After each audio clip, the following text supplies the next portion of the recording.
Good morning. দেখো আমি আজকে দই কাতলা বানাবো। তো এখানে আমি মশলা কষাতে দিয়ে দিয়েছি, সব কিছু তো দেখানো যায় না।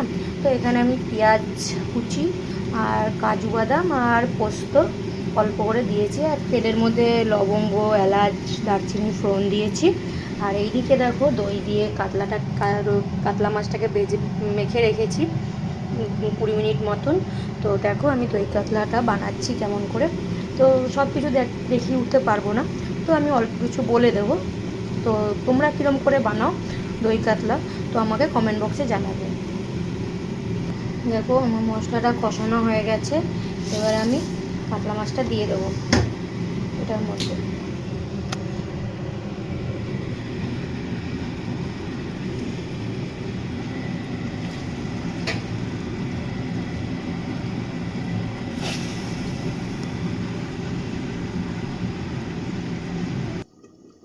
দেখো আমার হয়ে গেছে দই কাতলা, তো মোটামুটি হয়ে গেছে। এটার উপর এখন একটুখানি আমি ধনেপাতা দিয়ে দেবো, আর অল্প করে একটু গরম মশলা দিয়ে দেবো গুঁড়ো।